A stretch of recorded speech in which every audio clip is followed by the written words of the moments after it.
Chapter 29. Something like 2 weeks passed. The rain was off and on. I was wearing Charles's coat. Darcy still hadn't come. The plates for the van had come in the mail, but I hadn't driven off yet. Grandfather Red Eagle said he would hook me up with $500 as soon as she was taken care of. That way I could get gas and a new phone. Who knew how many text messages I'd been missing, and how worried they must be. At least, I hoped I was being worried about. It would sure blow if it turned out nobody had thought to check up on me at all. That thought, however, paled in comparison to the crossroads I was being presented with. I wanted more than anything than to get away from this place and continue on to Colorado, but I knew the Indian was right about needing to get rid of Darcy first, and truthfully, I wasn't sure we could even do it. That was a negative thought, yes, and a defeatist betrayal of the way of the salesman, but god damn it, Ziegler was never hunted by a woodland monster that could move around faster than a cheetah. The new daily routine was to let Charles sit outside with us, leashed to the van. There was now a cot set up inside the thrashing room for Charles to sleep on, and a tarp set up around a latrine I dug for him to use with my Eagle Scout know-how. It was quite a step up from having to shit in a bucket and sleep next to it. He had his little episodes from time to time, jumping up suddenly and trying to make a break for it. The leash would always stop him, and he'd fall on his back, giving him just enough of a shock to keep him docile as we dragged him back to the thrashing room, where he'd bang on the door for the next few hours or so, until he finally snapped out of it. I'd been bringing out a TV tray to use as a writing desk. The book was getting thicker than anything I'd ever written before. Working on it was the only thing I had to stave off the ulcer-inducing neuroticism. Tonight would be the first full moon of the month. It was midday, and the subject of discussion was whether it would be safe to let Charles out.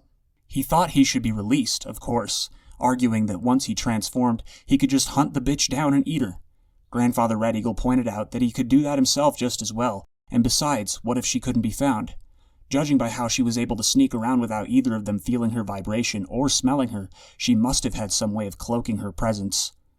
Eventually, it was decided to keep him locked away, but only when it got dark. Grandfather Red Eagle would try to hunt her while he was in his wolf state. Charles didn't approve of the decision, but he was chained up and outvoted, so he just crossed his arms and let it go. Fast forward to when it happened. The sky was dimming, and Charles was back in solitary. He must have learned the whole thing with the sweatpants from Grandfather Red Eagle, because that's exactly what the Indian was wearing when he left. His massive belly and man-tits hung down like folded-over pizza dough. Through the jungle of hair covering his torso, I caught a glimpse of a full frontal tattoo, a scene of a wolf pack howling at the moon, complete with a landscape of grass, trees, and mountains. It was a lot like the pictures in his bedroom, except it was all stretched out to the point of deformity. He must have been thinner at one time. The Indian handed me the keys to the thrashing room, not for me to open it with, but because it was better than leaving him in the cabin where Darcy could get to them. The Indian handed me the keys to the thrashing room, not for me to open it with, but because it was better than leaving them in the cabin where Darcy could get to them. He also gave me a flashlight for the rifle, not because it would do any good to shoot her, but to spot her with. It would be good, though, he told me, to fire a shot if I did see her, just to send a signal for help. It was Idaho, however, and rifles went off all the time, so he added that it would also be helpful to accompany the gunshot with the loudest screaming of his name I could manage. "I'll hear it, bro," he assured me. "I got the ears of the demon wolf. Just make sure you shriek as god-awful loud as you can." "Don't worry, I will." Fast forward to Charles's transformation. As disturbing as it sounded, I reminded myself how lucky I was that I didn't have to see it, much less go through it. First came the groaning, then the whimpering, then the screaming, accompanied throughout by the loud pop-pop-popping of bones and desperate gasping for air. I took deep, slow breaths, in through the nose and out through puckered lips, trying not to cringe too hard. Finally, after a momentary pause when the sky was pitch black and the clouds were parting for the moon, then came the howling. As mentioned before, the door was thick enough that sound had a hard time passing through. This howling, though, that first one especially, it made the padlocks vibrate. I jumped about 10 feet when I heard it, cowering in my chair as Charles carried on and on. It was the mightiest and most awful sound I'd ever heard. The movies do it absolutely no justice. It seemed to express emotion, human emotion, a whole range of it. The initial howling sounded like pride and glory, triumph over the agony of transformation, and coming out of a month-long hiding. Then it changed into anger, right around when he started banging on the door. And then despair, sorrow, whimpering frustration, dimming down and getting softer with the banging. He must have realized where he was and accepted his imprisonment, because, though he snarled much and howled a little more, Wolfman Charles calmed himself and stopped attacking the door. I heard the sound of dog whining and a massive body plopping to the floor. Considering the story of his very first day in the thrashing room and how tenaciously the beast protested, I had to hand it to the guy. He'd obviously learned how to use that discernment thing pretty well. You know that feeling you get when you're on one of those over-the-top crazy roller coasters, where they go upside down and vertical and every other which way, and you picture a failure in the mechanism that keeps you strapped in your seat, and you start to argue with yourself in the back of your mind. Don't trip, you won't fall out, this machinery is rock solid. You know they have to get it approved by the state, right? Well, yeah, the other voice replies, but shit can still happen. That's how it felt to be sitting there, hunkered down and quivering, hoping against hope that these locks really were blessed. The Wolfman stirred. I heard him get back up. He stood still for a moment. His ears must have been perked up. I focused my attention on the woods. If only I could see in the dark or smell things from far off, or whatever it is that dogs have going for them. The Wolfman stirred again. The snarling started back up. I tuned it out and kept squinting at the woods, scanning for whatever the snarling was directed at. Then I saw something. I didn't see the thing itself first, but rather a movement.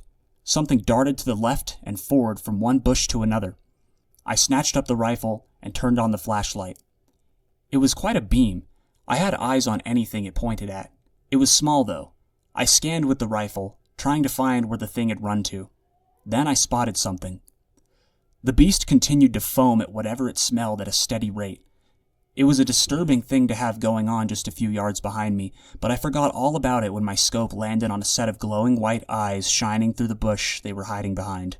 As soon as my light met its gaze, the thing bolted out of sight, so fast I couldn't tell what it was. The beast began to scratch at the door. We were both tracking the same thing. I scanned until I found the eyes again, behind another bush. I still didn't know what its body looked like, but I imagined something like a bony old woman in a black dress with exposed gums and long blackened fingernails. Breathing slowly to steady the scope, I moved my finger to the trigger. The Wolfman roared. It was worse than the howling. He sounded more like a lion than a dog, but more like a screaming lunatic than a lion. The shot gave my body a violent jolt, and my finger squeezed the trigger involuntarily, sending the bullet to wherever the barrel was pointing at the moment, far off from the target. I scrambled to point the scope back in place, seeing at last what I was up against. It was a deer. Its antlers rose up above the bush and it ran off, back into the woods. I set down the rifle and slumped back into my chair. Charles was still growling and scratching at the door. When the deer was out of sight and presumably out of smelling range, he howled more, upset over a missed opportunity.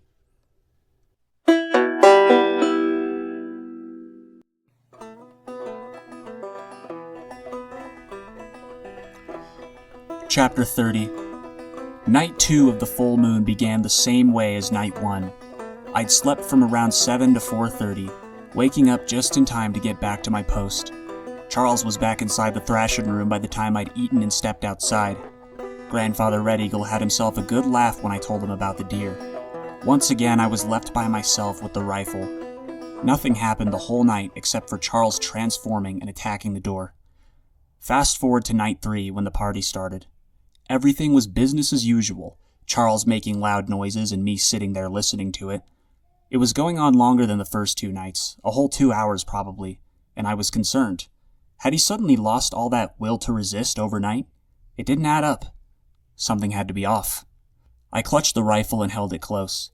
It felt better than having it out of my hands. I had a hunch that I might end up needing those 4 seconds it would take to scramble for it and take aim. The Wolfman went on and on with his eternal temper tantrum until, with a suddenness more startling than the first howl, he went completely silent.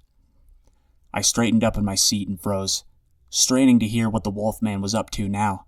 Not a peep met my ears, nor a whine, a growl, a huff or a puff, or even the slightest hint of movement. Either he was holding completely still, or he was moving so carefully that nothing made it past the door. The crackle of the fire was the only sound to be heard. I had to see what was going on in there. I stood, slowly, so as not to startle him, and tiptoed to the door. It wasn't that I meant to get the jump on him. I knew he could hear the hairs moving on my head. I just wanted to avoid making any sudden movements. When I reached the door, I squatted down and got to my elbows and knees, pointing the rifle into the crack at the bottom of the door and flicked on the light. As far as I know, the Wolfman was standing still. I didn't get to see anything because the second I turned the light on, he fired off with another one of those roars. I fell down and dropped the rifle. He kept on growling until I was able to snatch it back up and turn the light off, then went quiet again. My ears rang as I stood back up, using every available bit of strength in my wobbling jelly legs. Back to the chair. I sat and watched the woods, still wondering why the beast was so quiet after that long bout of constant rage. Then something moved in the bushes. I swung the rifle and flicked the light on. This time, it was no mystery. I could see the antlers pointing up. I lowered the rifle and shook my head. Is that what you're on about? I turned to face the thrashing room again. Another fucking deer? I took a few steps toward the door. Listen, Charles, I know you want to run out there and make sweet love to all the little forest animals, but I'm pretty sure you know what's going on to some extent. Next time, okay? You're scaring the shit out of me. The Wolfman said nothing. I shook my head again. All right, look, I told him. How about this? Do me a solid and stay quiet, just like you're doing right now. Deal? Still he said nothing. I will take that as a yes. Now, if you'll excuse me, I have to go sit in the chair until... I turned around and there she was. She wasn't far from the edge of the woods, maybe 100 feet off from me. I might not have even seen her from that distance if not for the fire. A lot of her finer features were still in the shadows, but she was visible all right. She was obviously taller now. That little black dress of hers was stretched out now, longer than it was ever meant to be. The bandages were gone now, leaving exposed a pair of bare feet so long and wide that I could see the shape of the bones from where I was sitting. Aside from that, and a general increase of grime and decay on her skin, there was one key feature that had changed in Darcy's appearance. The little black hat she wore, that went so well with her dress, was gone. Her hair must have been tied up before, because now it hung down past her shoulders, wiry and frazzled with leaves and twigs stuck in it like bugs in a spider web. It wasn't hard to tell what had happened with the hat. It must have fallen off a long time ago while she was growing the massive set of antlers that now poked out through her hair. My knee-jerk reaction was to scream, "Hey!" in the loudest, gruffest voice possible.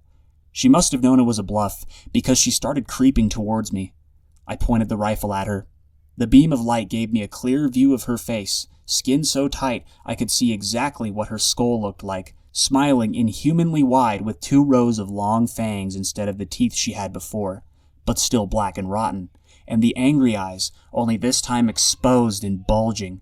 Her hands, like her feet, were disproportionately large, dangling at her sides and fidgeting every now and then, giving them the appearance of snipping scissors. Being so thin and lanky, everything about the way she moved was, in a way, spidery. "Hey, get the fuck back!" I shouted. "This thing's loaded, bitch!" I kept my tough guy voice even though my heart pounded and my body shook with fear. She stopped for a second, opened her jaws, and showed me her tongue, black like a Gila monster's and long as a rattlesnake. She closed her mouth again, and her tongue slipped back in through her teeth like a tape measure. She continued on towards me. How tall she'd really grown becoming more and more clear as she slinked closer. I knew for sure she was taller than me now, because I had to point the rifle upwards when I shot her in the face. She flew backwards and landed on her back. I screamed for Grandfather Red Eagle, no longer sounding like a tough guy, and kept my eyes on Darcy. I moved over to the fire pit and grabbed the poker. It had a handle, but the thing had been sitting in the fire pit for so long that it still burned my hand enough to make me drop it in the grass. When I regained focus, I was about to try picking it up again, but Darcy was already getting back up. I shot her again, this time somewhere near the chest. If the rifle wasn't semi-automatic, she probably would have rushed at me before I could shoot again. I kept on screaming for Grandfather Red Eagle. Darcy sat up on her elbows to flick her tongue at me. I could see the gaping bullet hole below her left eye. No blood. It was like I'd punched a hole in some drywall. I pointed the rifle at her once more, but quick as a flash through the scope, I saw her spring to her feet. My next shot hit her in the gut. This time she didn't fall. She only staggered back a step or two and didn't even clutch the spot where I hit her. Again, she moved her mouth and flicked her tongue, making a sound like a raccoon would make if it was possessed by the spirit of a deranged old woman. From there, I took full advantage of the semi-auto mechanism and pegged her in the chest, shoulders, and face, jerking her body around. The weight of the swinging antlers yanked her down to her side, and I fired at her chest over and over until the gun went click, click, click. While she was still down, and I had the adrenaline for it, I dropped the rifle and rushed for the poker on the ground. The handle was cool enough to hold now. I snatched it up and ran for the monster. Had I wasted another second, she would have leapt back up, but with the momentum of my mindless charge, I was able to jam it into her chest in the middle of her attempt to do so. She made that raccoon noise again, but much louder and in a higher pitch. Once the poker was in, I turned and ran back to the fire. Steam rose up from the point of penetration as she writhed around and kept on with her raccoon screeching. I glanced back at the thrashing room. The Wolfman was still quiet.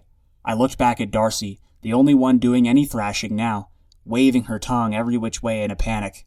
Eventually her rage started to die down, and so did the steam. She went quiet, save for what the wet slapping of her tongue was really for. In a sudden burst of coordination, the tongue caught the end of the poker and curled around it, then pulled it out and launched it into the air, sending it off to land in the shadows. This time she didn't leap as gracefully as before, but she still got back up. She screeched at me and flicked her tongue, then kept on coming. She was closing in, now within 20 feet of me, and I knew I was fucked.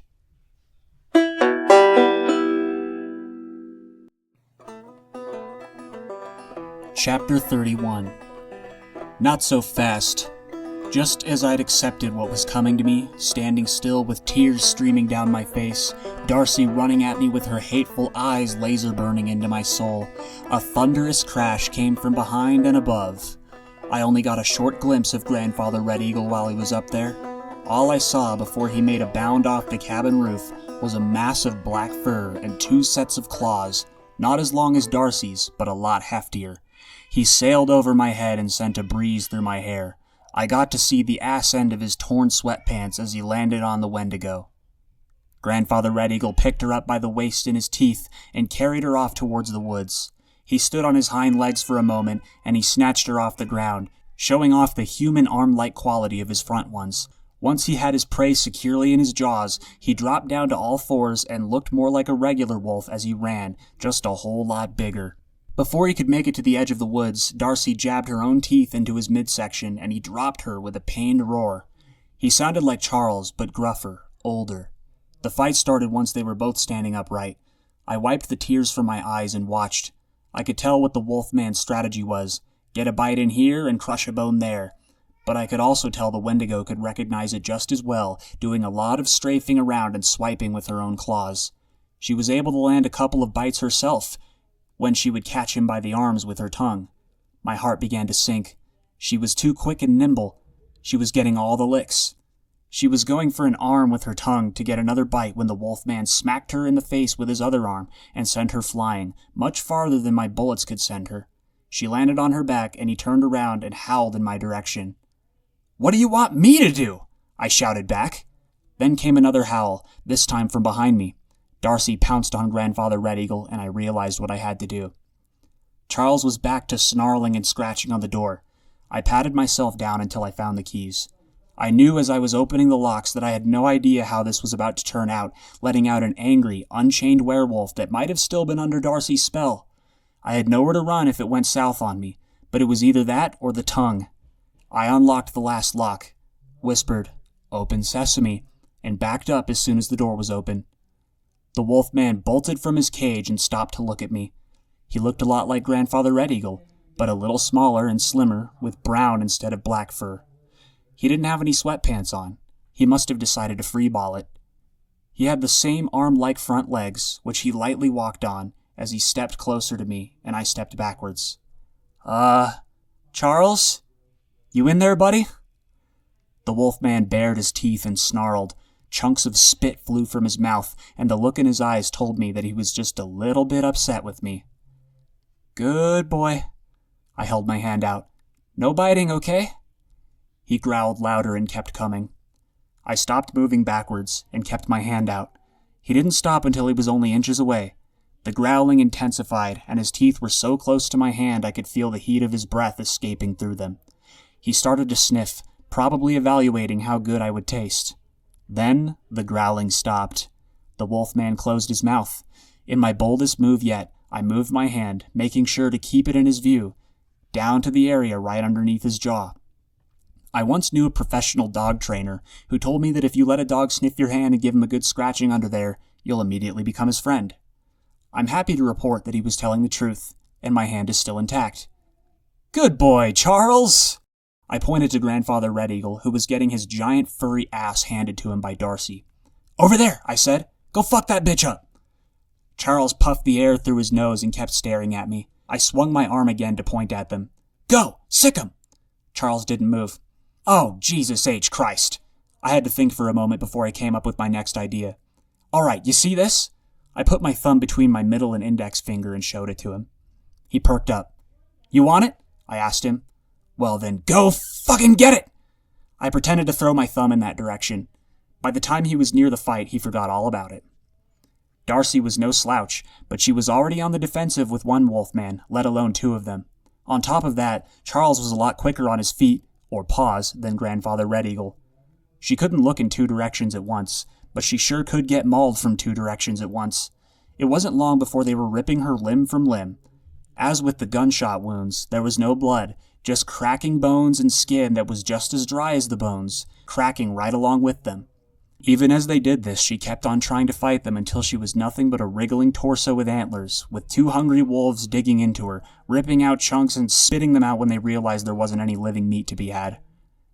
The last thing of note, and the only thing that made me cringe, was when Charles caught Darcy's tongue in his teeth and ripped it out. Right then and there, I made up my mind to make fun of him the next day for French kissing a tweaker we met in the woods. Charles and Grandfather Red Eagle stood up on their hind legs and howled at the moon. Even after everything else, it was still a surreal thing to witness. I know I said it already, but the movies really don't do it any justice. On one hand, it was terrifying. Something inside of me knew that the creatures I was looking at came from a whole different neighborhood and weren't supposed to exist in this one. Something the animals could obviously sense in droves, but on the other hand, something else inside me was in awe. They were majestic, more so than any other animal I'd ever seen. I think it's because, despite whatever sort of evil might be abound in them, they still had that hint of something higher, probably that spark of divinity that the Indian was talking about. I mean, shit, he was the one who said it, and he was one of those things himself. The wolfmen finished howling and ran off into the woods.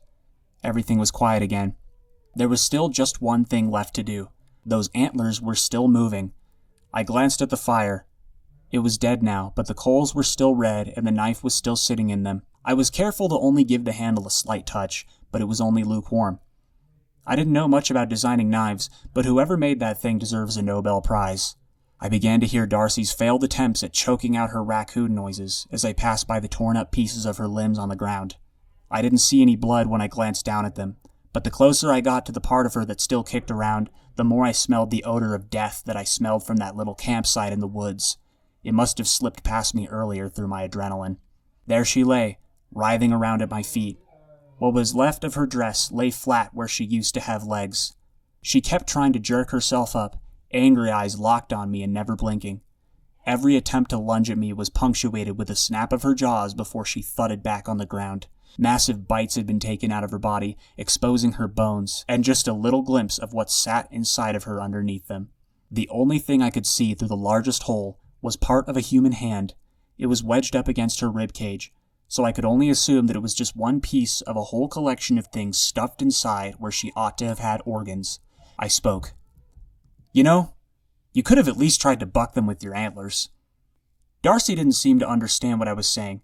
She opened her jaws and made an ugly throat noise, trying to lash at me with her tongue, but there was nothing left but a meaty stub and an avalanche of foul breath. "But hey," I said, "at least they'll look cool mounted on the wall." I was chilled by a sudden gust of wind. I looked up and saw that the clouds were back. The moon was now only partially visible. The knife was going to lose its heat if I didn't wrap it up soon. I touched my finger to the blade and winced in pain. "Well," I told her, "it should still be hot enough." Kneeling down, the smell became much worse. I was just out of Darcy's reach. Her throat noises were hitting my ears at point blank now. I found the hole where I'd jammed the poker in, raised the knife, and widened the hole. More steam rose up and her thrashing became more violent. I stood up and stepped back to get some air and watched her. Even through her dying struggles, the angry eyes stayed burning into me until she started to weaken. The raging noises turned to wheezes, and then, all at once, the fiery reddish color faded out as if somebody were turning the lights down, and turned to gray. Her head hit the ground for the last time, and gray was how her eyes stayed, jaw slacked and hanging wide open. Thunder cracked. The rain came down all at once. I pulled the knife out and ran back to the cabin. I almost forgot to grab my manuscript from under the chair before I went inside. Though I normally try to get some writing done every day, I was too tired. I fell asleep with the stereo on. If I get home before daylight, just might get some sleep tonight.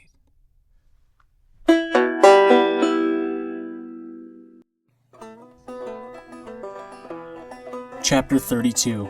At around noon the next day, we were all sitting around the coffee table, celebrating. Charles and Grandfather Red Eagle had both shaven while I was asleep, Charles having buzzed himself bare and the Indian sparing only his locks. We each had a pipe to ourselves with the tobacco sitting in a wooden fruit bowl next to the whiskey bottles in a little glass ashtray. I was the only one sipping from a glass instead of gulping straight from the bottle. So anyways, right before I stuck her, I said, tapping on the knife, which also sat on the coffee table, I told her how good her antlers would look mounted on the wall in here somewhere. Grandfather Red Eagle slammed his fist on the table. "Nicholas," he said, "that is the best idea I've heard all fucking week." "But the question is," Charles added, "which wall? And," he paused, looking from me to the Indian and back to me. "And, I forgot." Everybody belly laughed, and the Indian pounded on the table with a closed fist for the 85th time that sitting. Something was in the air that morning, and it wasn't just pipe smoke. The weight of a soul-eating paranoia had been lifted, and I was pretty sure we all felt it.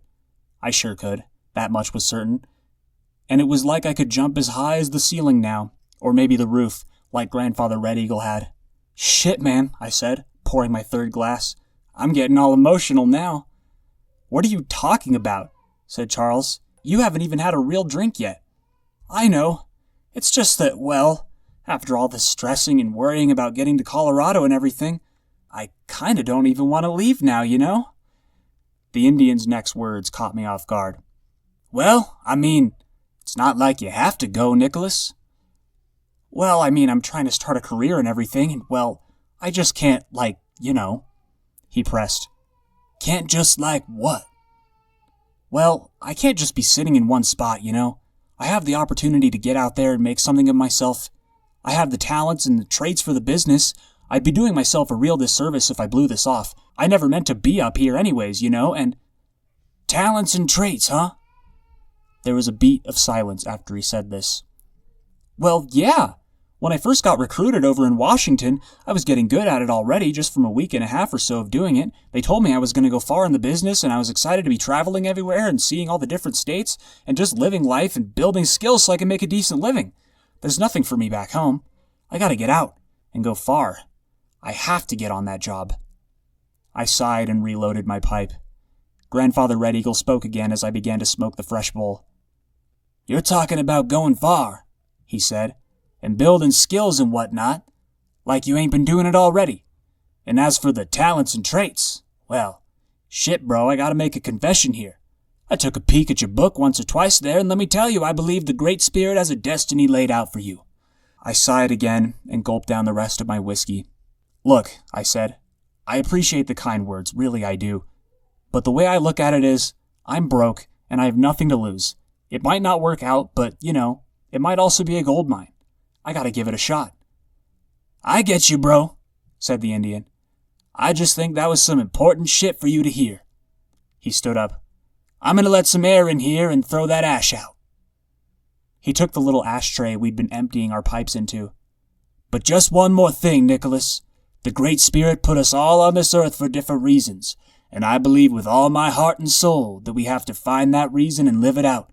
And once you do, bro, it's gonna feed that hunger inside you. Money? It's nice and everything, but when it comes to that, money ain't gonna do shit for nothing." I nodded, not knowing what to say to that. "Anyways, I'll get off my soapbox," he said. "I bet that post-rain air's gonna be fucking sweet." He walked up to the door with a drunken swagger and opened it up. The smoke in the room rushed outside, and the morning chill was better than coffee. He stepped out onto the porch and got a big fat whiff of the fresh air. "Lord have mercy," he exclaimed. "What a beautiful day." Those were his last words, less than a second before a loud crack sounded off from somewhere off to the right, and a bullet came whizzing by to bust open his head and throw his body down on its side. The ashtray clattered on the porch just before Charles and I were able to duck down under the table.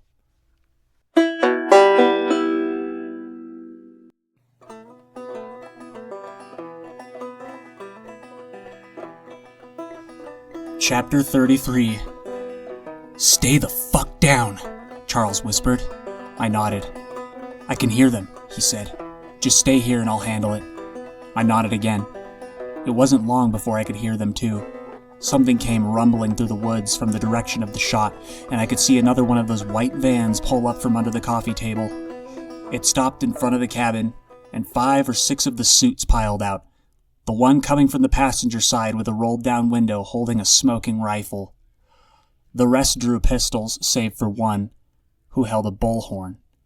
"The game is over," he proclaimed. "Surrender now, and there will be no need for the use of force." "What the fuck do you want me to do?" I hissed. "Go out there and surrender to them. And get fucking shot? They won't shoot you if you have your hands up." "How the fuck do you know that?" Charles tapped on his head. "Discernment," he said. "Now get out there and tell them I'm hiding inside the house." I felt my breaths getting heavier and more rapid. I was frozen in one spot. "We will give you from the count of 10, and then we will enter the house and use deadly force. 10. "Fucking go, goddammit!" Charles bared his teeth at me. "Now!" 8. 7.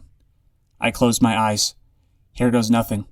I stood up with my hands in the air, reaching the door by the time the bullhorn suit got to 3. I made sure to look straight ahead so I didn't have to look at Grandfather Red Eagle's corpse as I stepped over it. "Keep your hands up and approach the vehicle slowly," said the suit.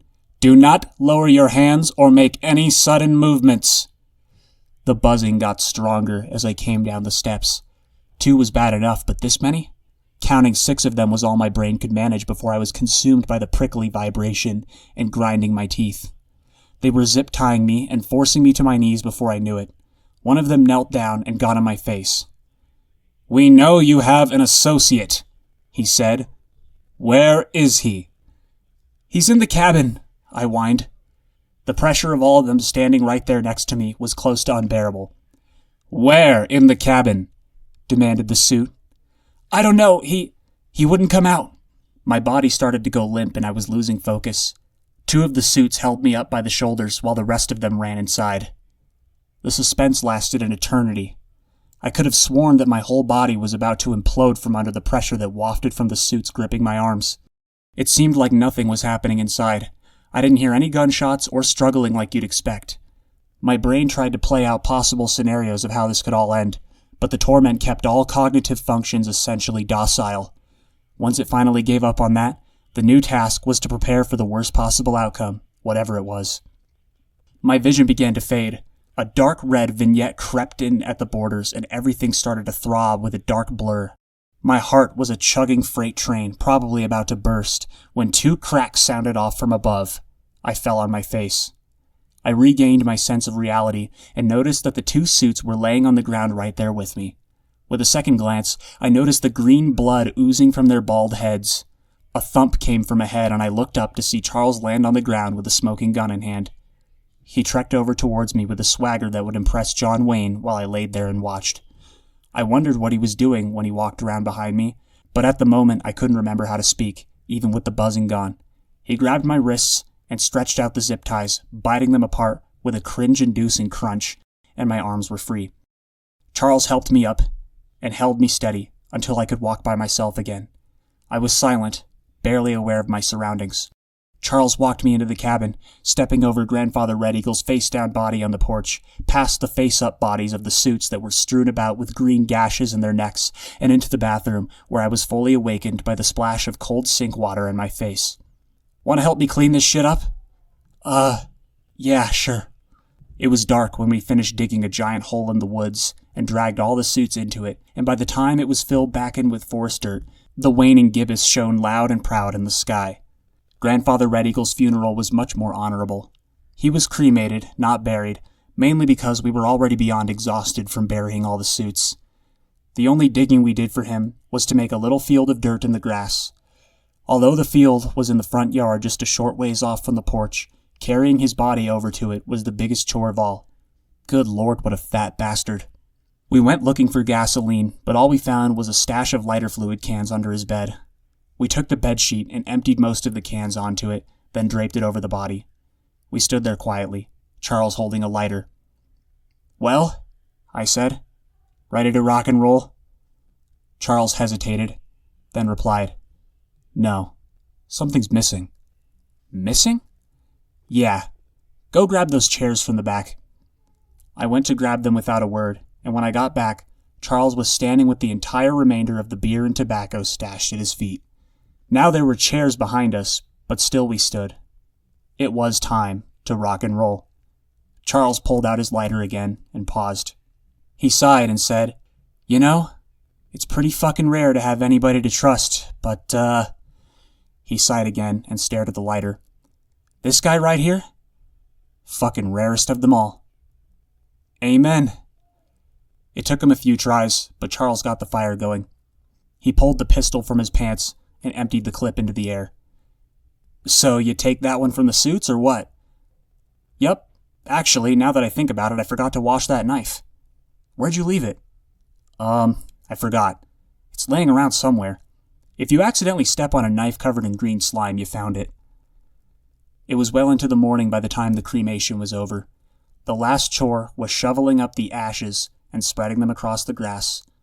We went back in to head for bed, and the last thing I noticed before we stepped inside was that the sky was clear.